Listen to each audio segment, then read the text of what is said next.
Electromagnetism के बारे में पढ़ेंगे कि जी हम इलेक्ट्रोमैग्नेटिज्म में इलेक्ट्रिसिटी और मैग्नेटिज्म के दरमियान जो रिलेशन है उसे स्टडी किया जाता है कि सबसे पहले जिस भी रीजन में इलेक्ट्रिसिटी जो है वो एग्जिस्ट करती है लाजमी तौर पे वहाँ पे मैग्नेटिक इफेक्ट्स भी मौजूद होंगे और यहीं से हम जो है वो इलेक्ट्रिसिटी और मैग्नेटिज्म के दरमियान रिलेशन जो है उसको स्टडी करना स्टार्ट करते हैं। जैसे कि अगर हमारे पास किसी पीस ऑफ वायर में से करंट पास कर रहा हो तो उसकी सराउंडिंग में मैग्नेटिक फील्ड जो है वो एग्जिस्ट करती है और वो जो मैग्नेटिक फील्ड है वो सर्कुलर लाइंस ऑफ फोर्सेस की फॉर्म में जो है वो एग्जिस्ट करेगी। अगर आप मैग्नेटिक फील्ड की डायरेक्शन को कैलकुलेट करना चाहते हैं तो उसके लिए आप जो है वो राइट हैंड रूल यूज़ करते हैं। जैसे कि आप देख सकते हैं कि जी अगर जो करंट जो है वो अपवर्ड डायरेक्शन में मूव कर रहा है तो थंब जो है राइट हैंड का वो करंट की डायरेक्शन को रिप्रेजेंट करेगा, जबकि जो कर्लिंग फिंगर्स हैं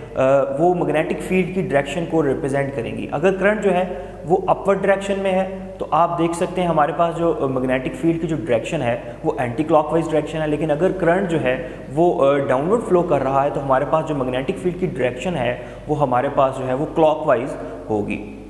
इसके अलावा ये मैग्नेटिक फील्ड सिर्फ और सिर्फ उसी वक्त तक एग्जिस्ट करेगी जब तक वायर में से करंट फ्लो होता रहेगा, यानी कि करंट है तो मैग्नेटिक फील्ड भी सराउंडिंग में एग्जिस्ट करेगी। अगर करंट नहीं है तो मैग्नेटिक फील्ड नहीं होगी। अब करंट जो है इन जनरल ये फ्लो ऑफ चार्जेस है, यानी कि मैग्नेटिक फील्ड की प्रोडक्शन के लिए चार्जेस का फ्लो में होना ज़रूरी है जो कि करंट को कॉरिस्पॉन्ड करेगा और उसके अकॉर्डिंगली जो है आप देख सकते हैं कि जी सराउंडिंग में मैग्नेटिक फील्ड जो है वो एग्जिस्ट करती है। अब हमने इतना देख लिया कि जी एक वायर जो है उसमें से जब करंट पास करता है तो उसकी सराउंडिंग में मैग्नेटिक फील्ड होती है। अब यानी कि जो करंट कैरिंग जो एंटिटीज़ हैं उनकी सराउंडिंग में मैग्नेटिक फील्ड होगी। अब अगर ऐसे ऑब्जेक्ट को जिसमें से करंट पास कर रहा है उसे अगर आप किसी एक्सटर्नल मैग्नेटिक फील्ड में रख दें तो हमारे पास इन जनरल दो किस्म की मैग्नेटिक फील्ड्स आ जाएंगी। एक एक्सटर्नल मैग्नेटिक फील्ड है और एक उस ऑब्जेक्ट की अपनी मैग्नेटिक फील्ड है जो करंट के पैसेज की वजह से प्रोड्यूस हो रही है। अब ये जो दोनों मैग्नेटिक फील्ड हैं ये आपस में इंटरेक्ट करेंगी और एक पर्टिकुलर फोर्स जो है वो एक्ट करेगी जिसको हम कैलकुलेट करते हैं force on a current carrying conductor in a uniform magnetic field में। अब हमारे पास है क्या जी, हमारे पास जो है एक ऑब्जेक्ट जो है जिसको आपने एक हॉरिजेंटल रेलिंग पे रखा हुआ है जिसमें से करंट पास कर रहा है आई, देन इसकी जो लेंथ है वो कैपिटल एल से रिप्रेजेंट की गई है और ये सारा सिस्टम जो है ये एक हॉर्स शू मैग्नेट के अंदर रखा हुआ है जिसमें जो मैग्नेटिक फील्ड आप देख सकते हैं वो अपवर्ड डायरेक्शन में है, यानी कि जो हमारा नॉर्थ पोल है वो डाउनवर्ड डायरेक्शन नीचे है और जो साउथ पोल है वो अप ऊपर है। तो जी मैग्नेटिक फील्ड नॉर्थ से साउथ की तरफ जा रही है, अपवर्ड डायरेक्शन में आपको मैग्नेटिक फील्ड जो है वो नज़र आ रही है। देन अब जब करंट ये पास करेगा तो वो जो हमारे पास ऑब्जेक्ट है उसकी मैग्नेटिक फील्ड है, एक्सटर्नल मैग्नेटिक फील्ड है, दोनों जो है आपस में इंटरेक्ट करेंगी तो फोर्स जो है वो अप्लाई होगी इस कंडक्टर पर। और आप ये देखेंगे कि ये जो कंडक्टर है, ये जो ऑब्जेक्ट है इसके ऊपर जो है वो एक पर्टिकुलर डायरेक्शन में फोर्स अप्लाई होगी और ये उस डायरेक्शन में मूव करना शुरू कर देगा। और इस फोर्स को हम कैलकुलेट करते हैं F is equal to I L B sine alpha से। यहाँ पे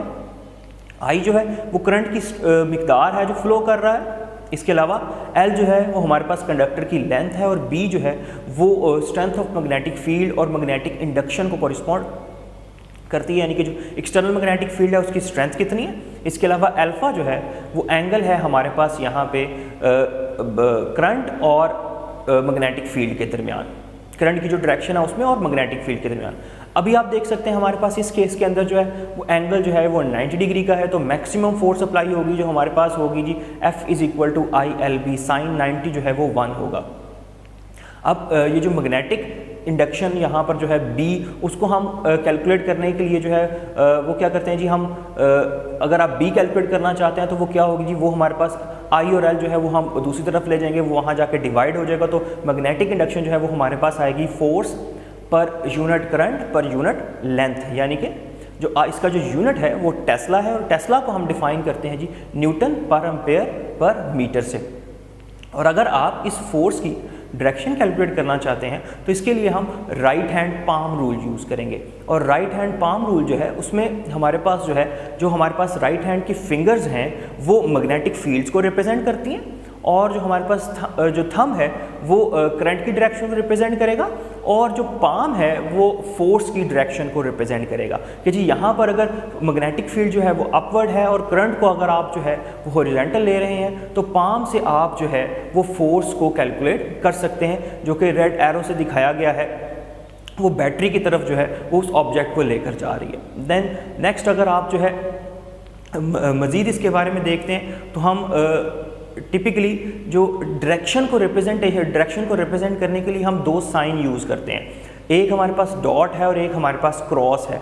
डॉट जो है वो इन जनरल रिप्रेजेंट करता है कि जी आप वो जो करंट हो या मैग्नेटिक फील्ड हो वो रीडर की तरफ आ रही है, आपकी तरफ आ रही है, तो जी हम उसे डॉट से रिप्रेजेंट करेंगे। और अगर आपने डायरेक्शन को रिप्रेजेंट करना है किसी ऐसी चीज़ की जो अवे जा रही है तो उसके लिए जो है वो हम क्रॉस की रिप्रेजेंटेशन यूज़ करेंगे। ये बिल्कुल ऐसी है जैसे एक एरो है और वो एरो अगर आपकी तरफ आ रहा है तो आपको उसका फ्रंट से सिर्फ डॉट जो है वो नज़र आएगा फ्रंट, और अगर वो जो एरो है वो आपसे अवे जा रहा है तो आपको उसका जो है वो क्रॉस जो है वो एंड से जो है वो नज़र आएगा। इसी तरह से अगर आप जो है वो राइट हैंड रूल के अलावा भी जो है हम मैग्नेटिक फील्ड की जो फोर्स एक्सर्ट होती है किसी भी वायर पे जिसमें से करंट पास कर रहा हो उसको हम एक एक्सटेंडेड रूल से भी कैलकुलेट कर सकते हैं। उसके लिए आप देख सकते हैं हमारे पास जो है वो एक नॉर्थ और साउथ पोल से हमारे पास एक रीजन है, यानी कि एक हमारे पास एक मैग्नेटिक फील्ड है जो कि एक्सटर्नल मैग्नेटिक फील्ड का काम करेगी। इसके अलावा बी में आप देख सकते हैं हमारे पास एक स्ट्रेट वायर है जिसमें से करंट पास कर रहा है और वो जो करंट पास कर रहा है उसकी जो डायरेक्शन है वो रीडर की तरफ है, यानी कि आउटवर्ड है, तो वो डॉट से रिप्रेजेंट की गई है और उसकी सराउंडिंग में जो है वो मैग्नेटिक फील्ड एग्जिस्ट करती है। अब अगर आप इस जो वायर को पीस ऑफ वायर को एक्सटर्नल मैग्नेटिक फील्ड में रख देंगे जैसे कि सी में दिखाया गया है तो हम क्या देखते हैं कि जिस रीजन में मैग्नेटिक फील्ड जो है ये दोनों एक दूसरे की ऑपोजिट डायरेक्शन में है, जैसे अपर रीजन में जो एक्सटर्नल मैग्नेटिक फील्ड है और जो एक वायर की मैग्नेटिक फील्ड है वो ऑपोजिट डायरेक्शन में है, वो कैंसिल आउट कर देंगी, तो हमारा ऑब्जेक्ट जो है वो हमेशा जो हाई मैग्नेटिक फील्ड स्ट्रेंथ है उस तरफ से लो मैग्नेटिक फील्ड स्ट्रेंथ की तरफ मूव करेगा, यानी कि वो जो फोर्स अप्लाई होगी वो अपवर्ड डायरेक्शन में होगी। जबकि जो लोअर साइड है वहाँ पर अगर आप देखें तो मैग्नेटिक फील्ड जो है वो एक दूसरे को इन्हेंस कर रही है, एक्सटर्नल मैग्नेटिक फील्ड भी और जो वायर की मैग्नेटिक फील्ड है दोनों वो सेम डायरेक्शन में होगी। तो जो ऑब्जेक्ट है वो अपवर्ड डायरेक्शन में एक जो है वो फोर्स महसूस करेगा, और वो जो फोर्स है वो इन जनरल कौन सी फोर्स है जी, वो फोर्स है जी force on a current carrying conductor in a uniform magnetic field. हमारे पास मैग्नेटिक फील्ड थी उसमें हमने एक करंट कैरिंग कंडक्टर रख दिया, उसके ऊपर जो है वो फोर्स अमल करेगी जो कि आपको यहाँ पे अपवर्ड डायरेक्शन में नज़र आ रही है। अब जो फोर्स है वो हमेशा किस डायरेक्शन में लगेगी, जिस तरफ मैग्नेटिक फील्ड कैंसिल आउट हो रही है, यानी कि जहाँ पर मैग्नेटिक फील्ड जो है वो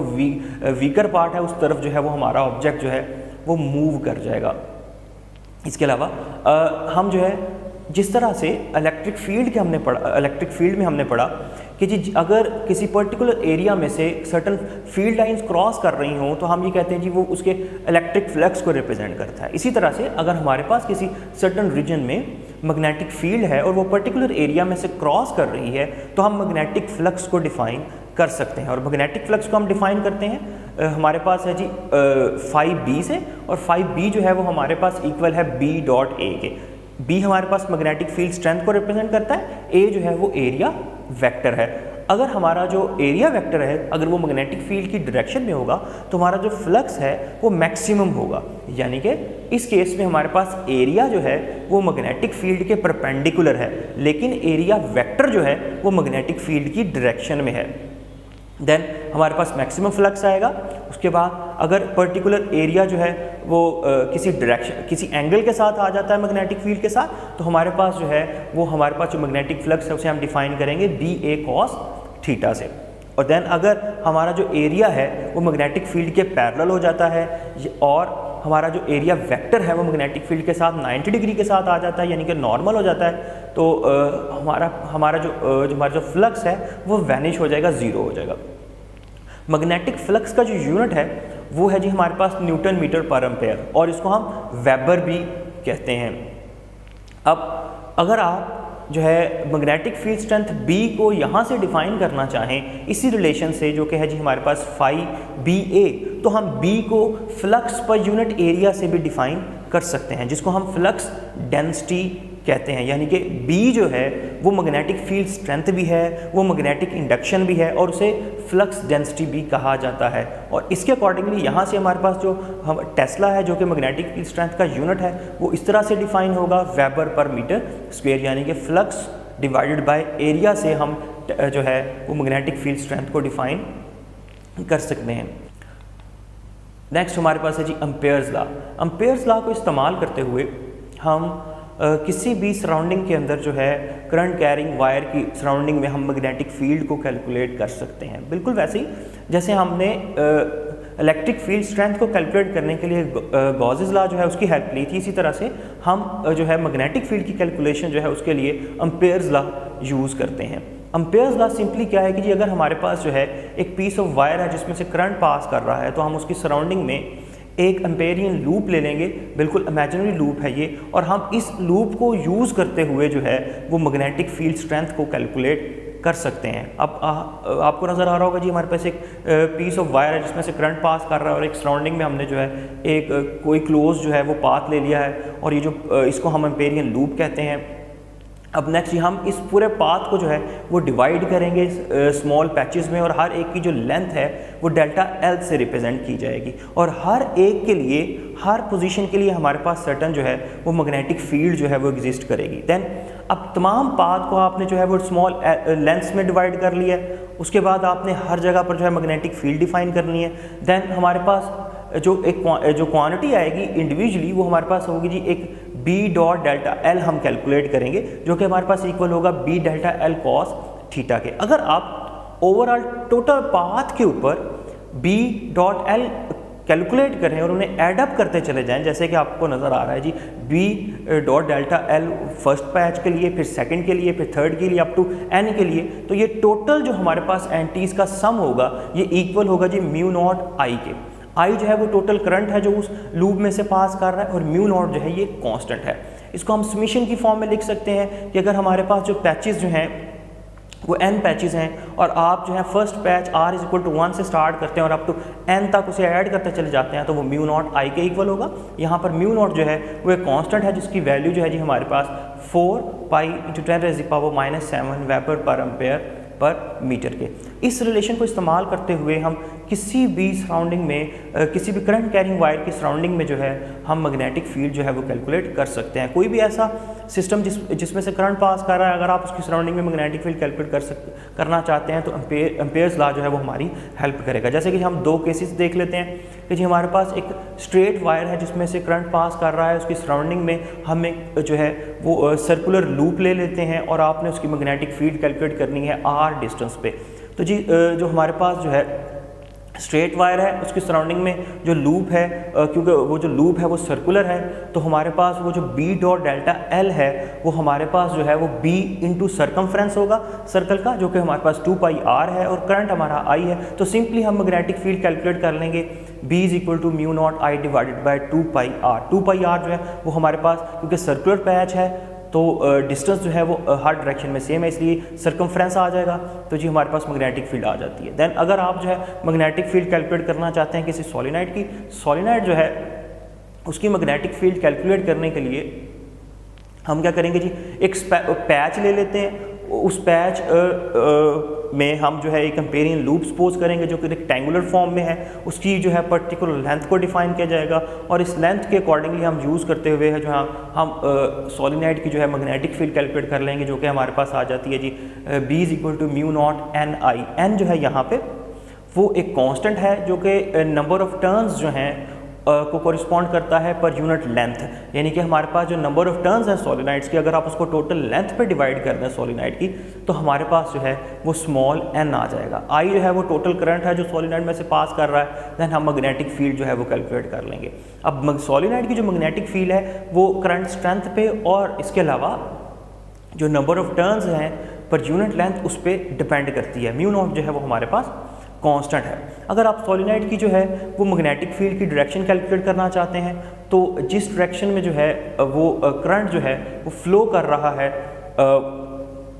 आप सॉलिनॉइड की देख सकते हैं स्क्रीन पे जी, जिस डायरेक्शन में करंट फ्लो कर रहा है हम जो है ये जो हमारी फिंगर्स हैं उसकी अकॉर्डिंगली हम मैग्नेटिक फील्ड के नॉर्थ पोल को डिफाइन कर सकते हैं। और एक चीज़ और जो बहुत ज़्यादा अहम है कि जो सोलिनॉइड के इंटीरियर में मैग्नेटिक फील्ड है वो हमेशा साउथ से नॉर्थ में होगी और उसके एक्सटीरियर में जो मैग्नेटिक फील्ड है वो नॉर्थ से साउथ की तरफ होती है। यानी कि किसी भी जो सोलिनॉइड के अंदर जो मैग्नेटिक फील्ड की डायरेक्शन है वो साउथ से नॉर्थ है और जो बाहर है हमारे पास डायरेक्शन वो नॉर्थ से साउथ है। और जो स्ट्रॉन्गेस्ट मैग्नेटिक फील्ड है सोलिनॉइड की वो सिर्फ और सिर्फ with in the solenoid he exist करती है, जबकि बाहर स्पेस में जो है वो मैग्नेटिक फील्ड स्ट्रेंथ जो है वो उतनी स्ट्रॉन्ग नहीं होती, नियरली हम उसे ज़ीरो सपोज करते हैं। इसके अलावा अगर आपका जो चार्ज है वो मूव कर रहा हो एक्सटर्नल मैग्नेटिक फील्ड में और आप उसके ऊपर लगने वाली फोर्स को कैलकुलेट करना चाहें तो उसके लिए हम सपोज ये करते हैं कि जी हमारे पास एक वायर है जिसमें से कुछ चार्जेस जो हैं वो फ्लो कर रहे हैं और वो जो चार्जेस का फ्लो है वो इन जनरल करंट को रिप्रेजेंट कर रहा है। जी एक वायर में से करंट आई फ्लो कर रहा है और वो जो आई जो करंट फ्लो कर रहा है इन जनरल वो नंबर ऑफ चार्जेस की मूवमेंट की वजह से है। अब जिस डायरेक्शन में करंट हमारे पास मूव कर रहा है उसी डायरेक्शन में हमारे पास चार्ज की वेलोसिटी जो है वो होगी। चार्जेस जो हैं वो करंट की डायरेक्शन में मूव कर रहे हैं और हमें अपने सिस्टम को जो है वो मैग्नेटिक फील्ड में रख दिया है। अब जी क्या होगा, ये जो चार्जेस जो मूव कर रहे हैं ये मैग्नेटिक फील्ड इनको इन्फ्लुएंस करेगी और इनके ऊपर फोर्स लगाएगी और वो जो फोर्स है वो हम करंट के ऊपर जो फोर्स है उसको कैलकुलेट करते हुए चलेंगे। जैसे कि जी टोटल करंट जो है हमारे पास जो इस वायर में फ्लो कर रहा होगा उसे हम कैलकुलेट करेंगे delta Q divide by delta T से, जो हमारे पास आ जाएगा एन, जो कि हमारे पास होगा जी नंबर ऑफ चार्जेस पर यूनिट वॉल्यूम।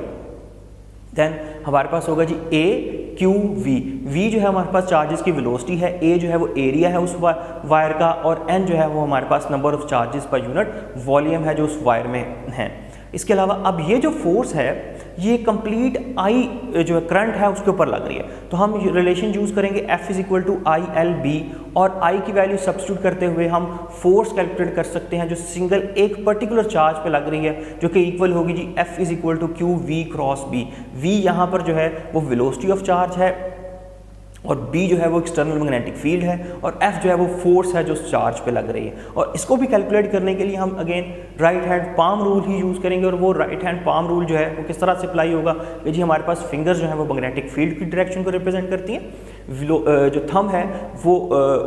वेलोसिटी को रिप्रेजेंट करता है और करंट की डायरेक्शन को रिप्रेजेंट करता है पॉजिटिव चार्ज के लिए, तो जो पाम है वो फोर्स की डायरेक्शन को कॉरिस्पॉन्ड करेगा। यानी कि जब किसी पीस ऑफ वायर में से करंट फ्लो हो रहा होता है और चार्जेस जो हैं वो मूव कर रहे होते हैं तो उन चार्जेस पे एक्सटर्नल मैग्नेटिक फील्ड के इन्फ्लुएंस से वो चार्जेस जो हैं वो उस वायर में एक पर्टिकुलर डायरेक्शन में मूव करते चले जाते हैं इस फोर्स की वजह से। अब अगर सर्टेन रीजन के अंदर आपके पास एक चार्ज जो है वो मूव कर रहा हो और उस रीजन में हमारे पास जो है वो इलेक्ट्रिक फोर्स भी हो, यानी कि इलेक्ट्रिक फील्ड भी एग्जिस्ट करती हो और मैग्नेटिक फील्ड भी एग्जिस्ट करती हो, तो हमारा जो चार्ज है वो किस किस्म का बिहेवियर शो करेगा।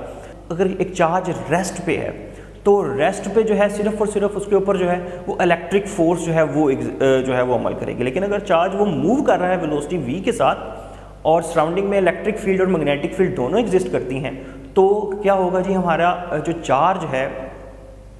उस पर इलेक्ट्रिक फोर्स भी अमल करेगी और मैग्नेटिक फोर्स भी अमल करेगी और उसको हम कैलकुलेट करते हैं लॉरेंस फोर्स से, जो कि सम होगी इलेक्ट्रिक फोर्स और मैग्नेटिक फोर्स का। अब जी हमारे पास एक सोर्स है जिसने कोई चार्ज जनरेट किया है और वो जो है फील्ड में मूव करता है जहाँ पे इलेक्ट्रिक फील्ड भी है मैग्नेटिक फील्ड भी है। अब जब ये चार्ज जो है वो इलेक्ट्रिक फील्ड और मैग्नेटिक फील्ड में मूव करेगा तो आप देख सकते हैं इस सिचुएशन के अंदर चार्ज पे इलेक्ट्रिक फोर्स जो है वो डाउनवर्ड डायरेक्शन में एक्ट कर रही होगी, क्योंकि जो हम पॉजिटिव चार्ज ले रहे हैं और वो जो पॉजिटिव चार्ज है वो पॉजिटिव से नेगेटिव की तरफ जाएगा और जो मैग्नेटिक फील्ड है वो इस चार्ज के ऊपर जो है वो अपवर्ड डायरेक्शन में एक्ट कर रही है। यानी कि अगर आप फोर्सेस को बैलेंस करते हैं इस तरह से कि आपकी जो इलेक्ट्रिक फोर्स है वो मैग्नेटिक फोर्स के बराबर हो जाए तो चार्ज जो है वो स्ट्रेट पाथ के ऊपर मूव करता चला जाएगा। और अगर आप इस तरह से बैलेंसिंग करें तो हमारे पास जो चार्ज की स्पीड है वो एग्जैक्टली इक्वल होनी चाहिए E डिवाइड बाय B के, strength of electrical field divide by strength of magnetic field के। इसके अलावा इलेक्ट्रिक फोर्स जो है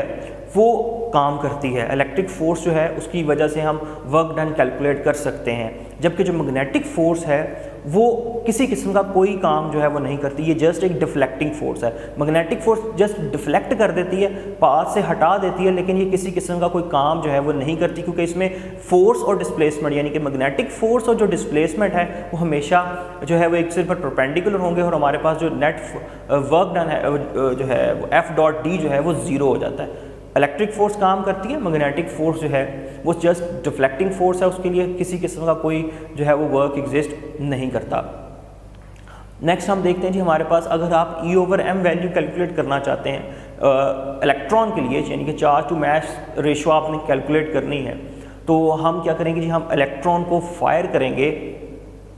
ऐसे रीजन में जहाँ पर यूनिफॉर्म मैग्नेटिक फील्ड एग्जिस्ट करती है। अब जैसे ही वो जो हमारा चार्ज पार्टिकल है वो मैग्नेटिक फील्ड में जाएगा, उसके ऊपर जो है वो फोर्स अमल करेगी। मैग्नेटिक फोर्स एक डिफ्लेक्टिंग फोर्स है, वो चार्ज को डिफ्लेक्ट करती चली जाएगी, हत्ता कि वो जो चार्ज है वो मैग्नेटिक फील्ड के अंदर जो है वो सर्कुलर मोशन परफॉर्म करना शुरू हो जाएगा। हमारे पास एक दायरा सा जो है वो चार्ज जो है उससे बन जाएगा।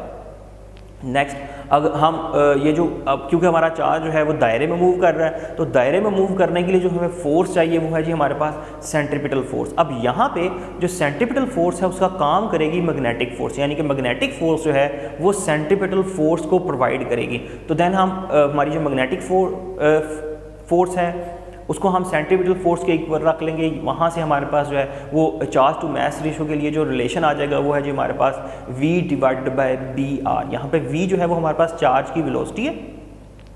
B जो है वो मैग्नेटिक फील्ड स्ट्रेंथ है और R जो है वो रेडियस है। अगर आप ये R कैलकुलेट कर लें तो हम जो है वो E/m वैल्यू कैलकुलेट कर सकते हैं। और R कैलकुलेट करने के लिए हम जो है वो एक प्रोसीजर अडॉप्ट करते हैं। ये हमारे पास जो हैं ये हेल्महोल्ट्ज़ कॉइल्स हैं, जिनमें हम जो है एक कैथोड रे ट्यूब हमने रखी हुई है, जिसमें एक फिलामेंट जो है वो इलेक्ट्रॉन की बीम जनरेट करता है, और वो जो फिलामेंट जो इलेक्ट्रॉन की बीम जनरेट करता है उससे इलेक्ट्रॉन जो हैं वो कैथोड रे के अंदर जो है वो जनरेट होते हैं। देन हमने इस सारे सिस्टम को मैग्नेटिक फील्ड के अंदर रखा हुआ है, यूनिफॉर्म मैग्नेटिक फील्ड है। जैसे ही जो है वो इलेक्ट्रॉन जो हैं वो जनरेट होंगे और फील्ड में मूव करेंगे तो उनका जो पाथ है वो सर्कुलर हो जाता है मैग्नेटिक फील्ड की फोर्स की वजह से। और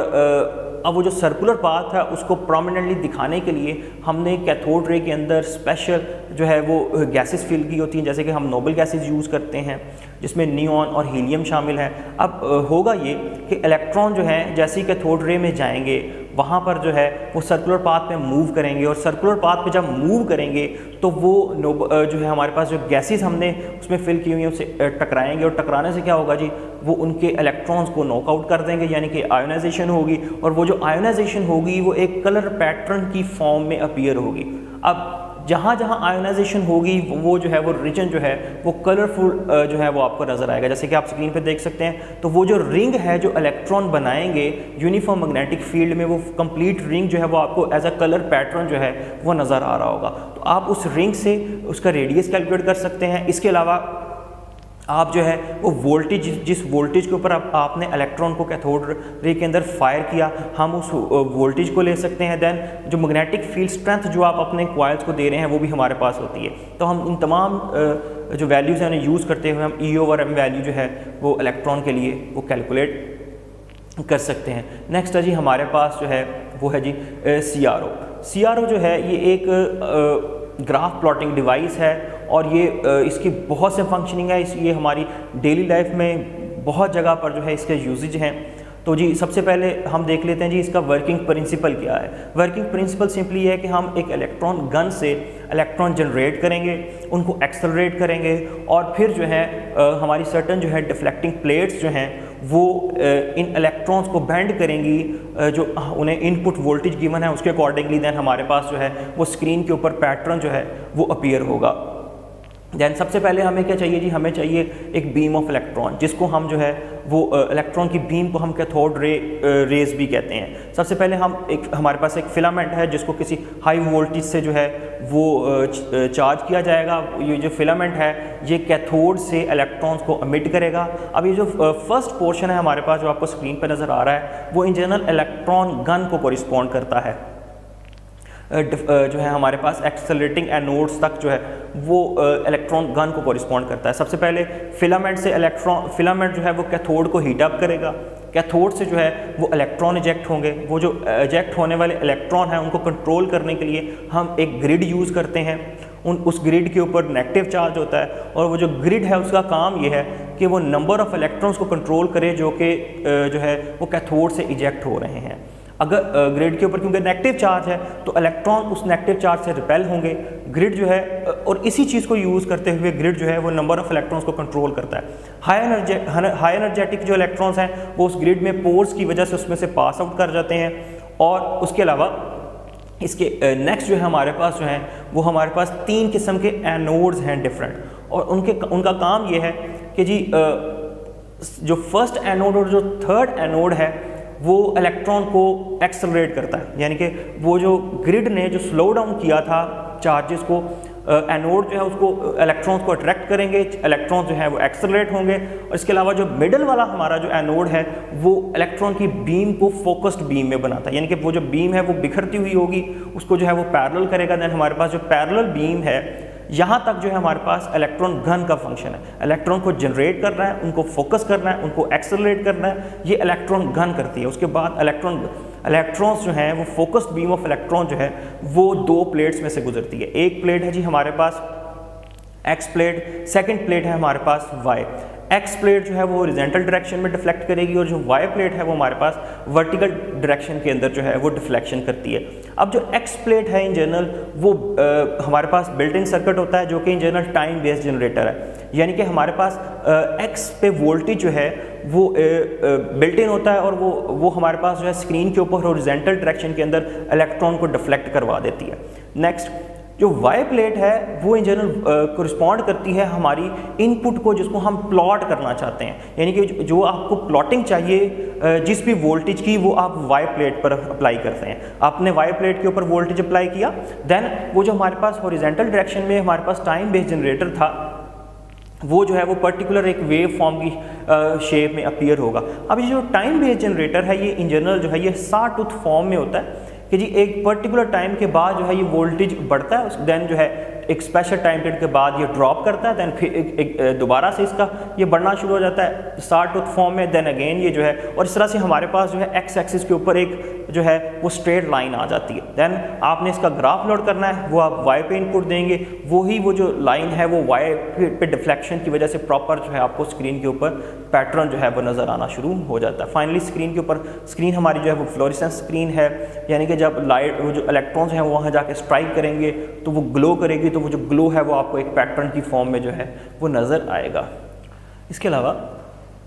सीआरओ में जो हमारे पास जो है वो स्क्रीन पे जो ग्राफ आता है वो फ्लो में होता है। अगर आप उसे जो है वो स्टडी करना चाहते हैं स्टैंडिंग फॉर्म में तो उसके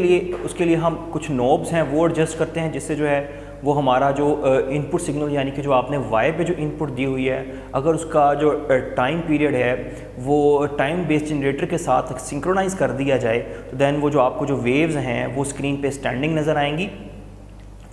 फिर हम सीआरओ को यूज़ करते हुए मुख्तलिफ़ किस्म के जो हमारे पास वोल्टेजेस हैं हम उन्हें भी मैयर कर सकते हैं। इसके अलावा जो है हम मुख्तलिफ़ ग्राफ्स जो हैं उनके दरमियान जो रिलेशनशिप है वो भी स्टडी कर सकते हैं, उनके टाइम पीरियड, उनकी फ्रिक्वेंसी के दरमियान, उनकी स्पीड के दरमियान जो रिलेशन है वो भी स्टडी कर सकते हैं। नेक्स्ट है जी हमारे पास torque on a current carrying coil. हमने अभी स्टडी किया कि जी अगर हमारे पास एक पीस ऑफ वायर है जिसमें से करंट पास कर रहा है और आप उसे किसी एक्सटर्नल मैग्नेटिक फील्ड में रख देते हैं तो उस पर फोर्स अमल करेगी। अब वो जो फोर्स है वो उसको जो हमारे पास जो वायर है उसको मैग्नेटिक फील्ड में से इन और आउट जो है वो मूव करवा सकती है। अब अगर हमारे पास जो है एक वायर की बजाय हम जो है वो यूज़ कर रहे हैं कॉइल को, और आप कॉइल को मैग्नेटिक फील्ड में रख देते हैं, मैग्नेटिक फील्ड जो है वो नॉर्थ से साउथ की तरफ है और जो कॉइल जो है उसमें से करंट पास कर रहा है जैसे कि आप देख सकते हैं, तो इस केस में हमारे पास क्या होगा। इस केस में जी अगर आप देखें तो जो है हमारे पास कॉइल का वो पार्ट जिसमें करंट की जो डायरेक्शन है वो अपवर्ड है उस तरफ भी एक फोर्स अमल करेगी। इसके अलावा जो हमारे पास सेकंड साइड है, ऑपोजिट साइड, वो जहाँ पे करंट की डायरेक्शन जो है वो डाउनवर्ड है, वहाँ पे भी आप देख सकते हैं जी एक फोर्स अमल करेगी। और ये जो दोनों फोर्सेस हैं ये ऑपोजिट डायरेक्शन में है लेकिन ये मैग्नीट्यूड में इक्वल है, क्योंकि हमारे पास लेंथ सेम है, मैग्नेटिक फील्ड स्ट्रेंथ सेम है और सेम करंट ही पास कर रहा है। तो ये जो फोर्सेस हैं ये मैग्नीट्यूड में तो सेम है F1 और F2, लेकिन डायरेक्शन जो है ये इनकी ऑपोजिट है। और ये डायरेक्शन ऑपोजिट और सेम मैग्नीट्यूड के होने की वजह से ये कपल प्रोड्यूस करेंगे जो कि टॉर्क को जनरेट करेगा। और हमारे पास जो नेट टॉर्क होगा इन दोनों फोर्सेस की वजह से वो हमारे पास आएगा जी IBA। और यह सिंगल कॉइल के लिए है, लेकिन अगर आप जो है आप नंबर ऑफ कॉइल्स यूज़ करते हैं दैन हमारे पास जो टोटल टॉर्क है वो हमारे पास होगा जी NIAB cos अल्फ़ा के। यहाँ पे अल्फ़ा जो है ये एंगल है मैग्नेटिक फील्ड और प्लेन ऑफ कॉइल के दरमियान, यानी कि अगर आपकी जो मैग्नेटिक फील्ड है और प्लेन ऑफ कॉइल जो हैं वो इस तरह से आ जाते हैं कि जी उनके दरमियान 90 डिग्री का एंगल है, दैन हमारे पास टॉर्क जो है वो ज़ीरो होगा। लेकिन अगर प्लेन ऑफ कॉइल और मैग्नेटिक फील्ड जो है वो एक दूसरे के साथ पैरेलल हैं, दैन हमारे पास टॉर्क जो है वो मैक्सिमम होगा और रोटेशन जो है वो कंटिन्यूसली होती रहेगी। नेक्स्ट इसी चीज़ को, ये जो टॉर्क होना करंट कैरिंग कॉइल है, इसको हम डिफरेंट जगह पर इस्तेमाल करते हैं। जैसे कि गल्वानोमीटर की जो का जो वर्किंग प्रिंसिपल है वो हमारे पास जो है ये टॉर्क होना करंट कैरिंग कॉइल ही है। अब जब गल्वानोमीटर में से करंट पास करता है तो उसकी जो निडल है वो डिफ्लेक्ट करती है, और उसकी जो निडल जो है वो डिफ्लेक्ट करती है उस करंट की वजह से जो गल्वानोमीटर में से पास कर रहा है, और उसके अंदर एक कॉइल है जिस कॉइल में से जब ये करंट पास करेगा जो कि मैग्नेटिक फील्ड में रखा हुआ है तो वो जो है उसमें डिफ्लेक्शन होगी, और ये जो डिफ्लेक्टिंग टॉर्क जो गल्वानोमीटर के अंदर जनरेट होता है वो हम NIAB से कैलकुलेट करते हैं। N जो है वो हमारे पास नंबर ऑफ टर्न्स हैं, I जो है वो करंट है, A जो है वो एरिया है कॉइल का, और B जो है वो मैग्नेटिक फील्ड स्ट्रेंथ है जिसमें हमारा जो कॉइल जो है वो रखा गया है। देन जैसे ही करंट जो है वो ख़त्म हो जाएगा, वो जो गल्वानोमीटर में हमारे पास जो है अपर और लोअर एंड के ऊपर जो है हमारे पास जो है वो स्प्रिंग्स होते हैं। वो स्प्रिंग क्या करेंगे, वो जो निडल है उसको वापस लेकर आएंगे अब उसकी ओरिजिनल पोजीशन पे। देन हमारे पास जो है वो रिस्टोरिंग टॉर्क एक्ट करता है जिसको हम कैलकुलेट करते हैं C थीटा से। अब ये जो C थीटा है ये रिस्टोरिंग टॉर्क का काम कर रहा है, लेकिन ये रोटेशन में है, इसीलिए हम यहाँ पे एंगल थीटा जो है वो यूज़ कर रहे हैं। ये बिल्कुल, ये जो रिलेशन है ये बिल्कुल सेम पैरेलल है हुक्स लॉ से। जैसे हमारे पास हुक्स लॉ के अंदर जो है हमारे पास रिलेशन है जी kx, तो यहाँ पर हमारे पास रिलेशन जो है वो एंगुलर मोशन के अंदर एंगुलर जो हमारे पास स्प्रिंग्स हैं जो कि एंगुलर मोशन करवाते हुए जो है रिस्टोर करवाते हैं सिस्टम को ओरिजिनल पोजीशन पे। देन हमारे पास रिलेशन है जी C थीटा। यहाँ पे C जो है वो टोरेशनल कपल है जिसको हम डिफाइन करते हैं कपल फॉर यूनिट ट्विस्ट से। देन हमारे पास जो करंट पास कर रहा है गल्वानोमीटर में से, अगर आप इन दोनों टॉर्क्स को इक्वल कर देंगे जी, जितने जब करंट पास किया था डिफ्लेक्शन हुई, जब करंट रिमूव हो गया तो जी वो जो रिस्टोरिंग टॉर्क है उसको वो वापस ले आता है ओरिजिनल पोजीशन पे। देन हमारे पास जो करंट जो है जो गल्वानोमीटर में से पास कर रहा है उसके लिए हमारे पास रिलेशन आ जाएगा I = C divided by BAN into theta के। अब यहाँ पे जो factor C divide by BAN है ये कांस्टेंट है, और I जो है वो हमेशा डायरेक्टली प्रोपोर्शनल होगा थीटा के, यानी कि जितना ज़्यादा करंट पास करेगा गल्वानोमीटर की निडल जो है वो उतनी ज़्यादा डिफ्लेक्ट करेगी। हमारे पास इन जनरल दो टाइप्स हैं गल्वानोमीटर की जो कि हम यूज़ करते हैं। एक को हम कहते हैं जी सेंसिटिव गल्वानोमीटर, दूसरा है हमारे पास जी पाइवोटेड टाइप गल्वानोमीटर। सेंसिटिव जो गल्वानोमीटर है उसमें हमारे पास जो है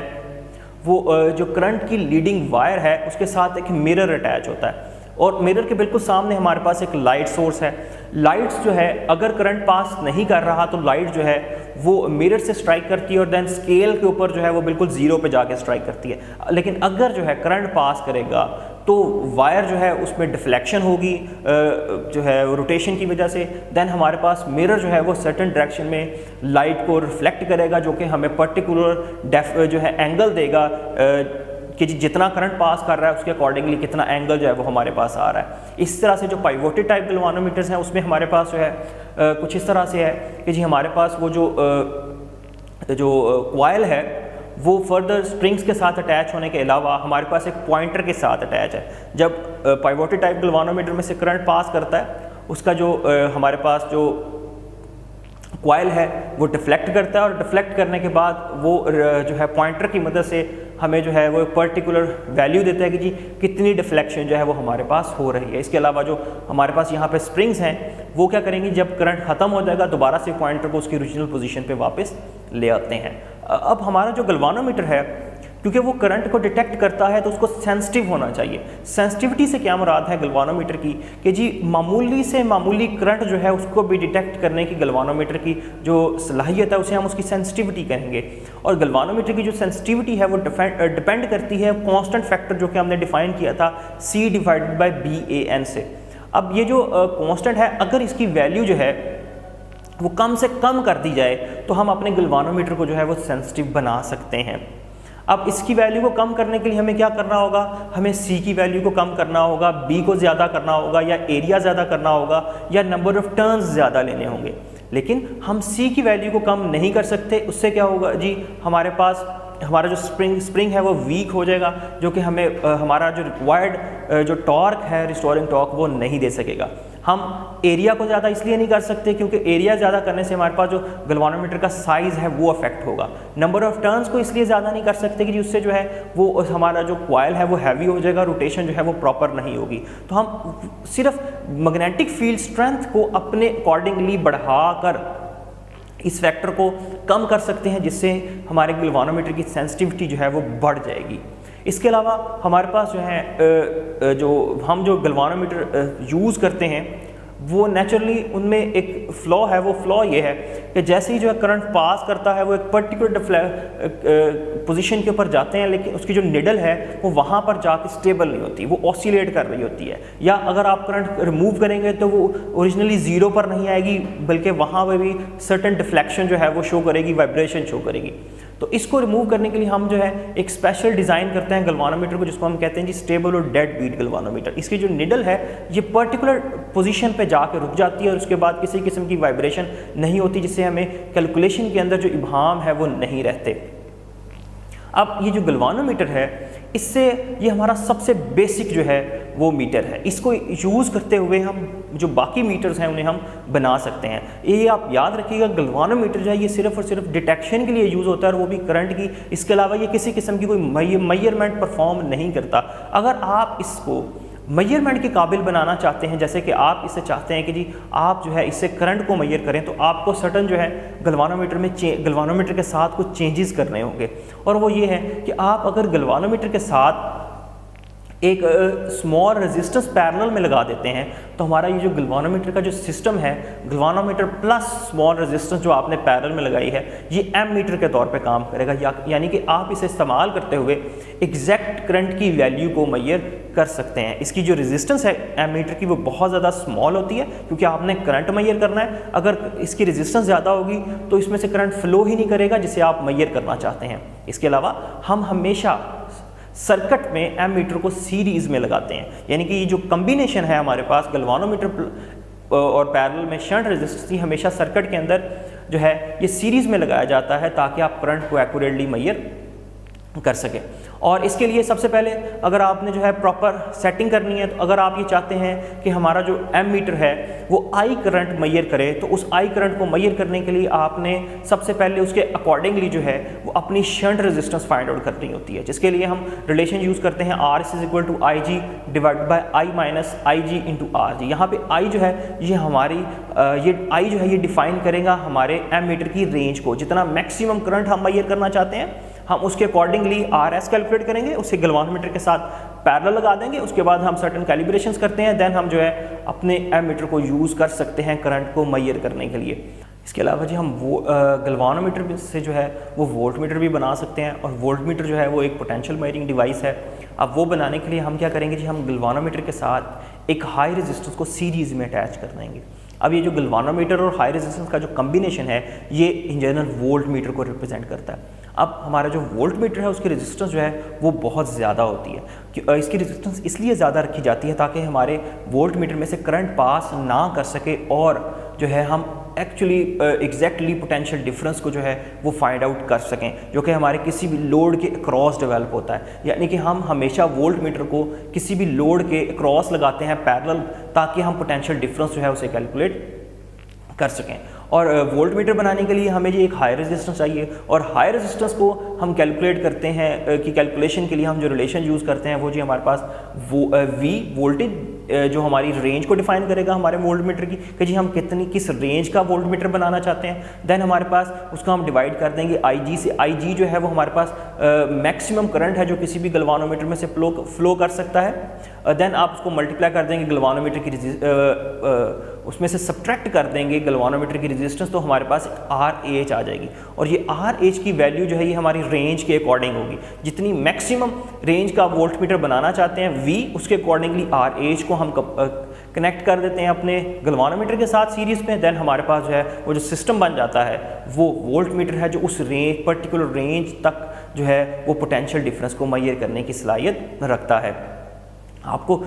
फाइनली एक सर्किट एंड पर नज़र आ रहा है जिसमें हमारे पास एक सप्लाई है DC सप्लाई, देन हमारे पास जो है एक लोड है जिसमें से करंट पास कर रहा है और वो लाइट सोर्स है वो ग्लो करेगा। अब इसके क्रॉस कितना करंट पास कर रहा है वो मेजर करने के लिए हम एमीटर अटैच कर देते हैं सीरीज़ में, और पोटेंशियल डिफरेंस मेजर करने के लिए हम अपने लोड के क्रॉस जो है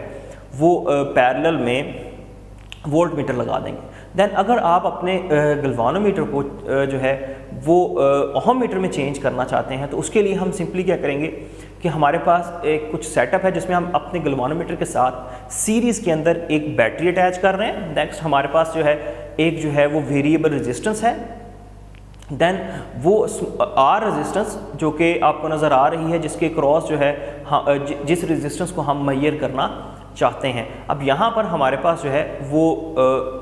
R रेजिस्टेंस हम मेजर करना चाहते हैं जो कि आपको लोड साइड पे नज़र आ रही है। तो हम सबसे पहले जो है वो गलवानोमीटर अपने की जो है वो कैलिब्रेशन करेंगे, यानी कि अगर हम इस R रेजिस्टेंस को रिमूव कर दें तो हमारे पास जो दो टर्मिनल्स हैं उनके दरमियान किसी किस्म का कोई जो है वो